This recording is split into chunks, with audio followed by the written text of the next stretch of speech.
இப்போவே சொல்லிடுறேங்க, கேர்ஃபுல்லாக இருங்க. இந்த வீடியோவை பார்த்தோன்னா உடனே உங்களுக்கு குலோப் ஜாமுன்ஸ் கிரேவிங் வந்துடும். அதோட ஜூசினஸ், வாசனை, ஸ்வீட்னஸ் எல்லாமே உங்களை கட்டி இழுக்கும்.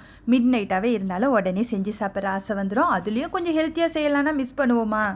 நம்ம வீட்லேயே டேஸ்டியான இந்த ஆட்டா மாவு குலோப் ஜாமுன் சிம்பிளாக பட்ஜெட்டில் ஹோம்மேட் ஸ்டைலில் ஹெல்த்தியாக செஞ்சு சாப்பிடலாம். வாங்க எப்படி செய்யுதுன்னு பார்க்கலாம். அதுக்கு ஃபஸ்ட்டு ஸ்டவ் ஆன் பண்ணி கடாயில் 2 to 3 டேபிள் ஸ்பூன் சுத்தமான நெய் சேர்த்து 1 கப் கோதுமை மாவை பச்சை வாசனை போகிற வரைக்கும் மெதுவான ஹீட்டில் வறுத்து எடுத்துக்கோங்க.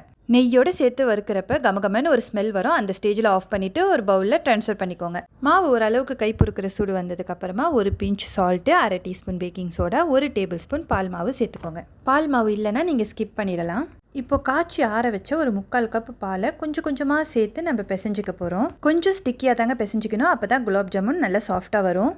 கையில் ஒட்டாமல் இருக்கிறதுக்காக கொஞ்சமாக நெய் சேர்த்து பிசைஞ்சிக்கோங்க. பாருங்கள், இந்த கன்சிஸ்டன்சி இருக்கணும். அப்படியே சாஃப்டாக ஒட்டாமல் வருது பாருங்கள். கையில் மேலே நெய் தடவி ஒரு 10 நிமிஷம் வெயிட்டிங்கில் வச்சுருங்க. 10 மினிட்ஸ் அப்புறம் ஓப்பன் பண்ணி பார்த்தீங்கன்னா ஃபஸ்ட்டு இருந்ததுக்காக மாவு கொஞ்சம் ஹார்டாக இருக்குங்க. இந்த ஸ்டேஜில் இன்னும் ஒரு டேபிள் ஸ்பூன் பால் சேர்த்து பிசைஞ்சு வச்சுக்கோங்க. நான் சொன்ன மாதிரி எந்த அளவுக்கு மாவு சாஃப்டாக இருக்கோ அந்த அளவுக்கு குலாப் ஜாமுனும் சாஃப்டாக வரும். இப்போ இந்த மாவை உருண்டை போடுறதுக்கு முன்னாடி சிரப் ரெடி பண்ணிடலாம். 2.5 கப் சுகருக்கு 3.5 கப் தண்ணின்னு சேர்த்து மீடியம் ஃப்ளேமில் வச்சுருங்க. இப்போ ஒரு மரவையில் நெய் தடவிக்கோங்க ஒட்டாமல் இருக்கிறதுக்காக. பாருங்கள், மாவு எவ்வளோ சாஃப்டாக வந்திருக்குதுன்னு. கொஞ்சமாக கையில் நெய் தடவி எப்போதும் எப்படி ப்ரிப்பேர் பண்ணுவீங்களோ அதே மாதிரி சின்ன சின்ன உருண்டையாக ரெடி பண்ணி வச்சுக்கோங்க. சுகர் சிரப் அடுப்பு ஹை ஃப்ளேமில் வச்சு 6லேருந்து 7 ஏலக்காய் தட்டியும் சேர்த்துக்கலாம், இல்லை தூளாவும் சேர்த்துக்கலாம். இந்த பக்கம் சிரப் கொதிக்கிறப்ப அந்த பக்கம் எண்ணெய் சேர்த்து எண்ணெய் சூடானதும் நம்ம ரெடி பண்ணி வச்சிருக்க குலாப் ஜாமுனை ஸ்மூத்தான அந்த ரவுண்ட் பால்ஸை நான் ஃப்ரை பண்ணி எடுத்துக்கிறேன். சுகர் சிரப் கொதி வந்தோடனே அடுப்பை மீடியம் ஃப்ளேமில் வச்சுருங்க. கொஞ்சமாக குங்குமப்பூவும் சேர்த்துக்கோங்க. சுகர் சிரப் ரொம்ப கொதிச்சு கம்பி பதம்லாம் வர வேணாம். அப்படி வந்தால் பால்ஸ் அப்சார்ப் பண்ணாத அழுத்தமாக போயிடும்.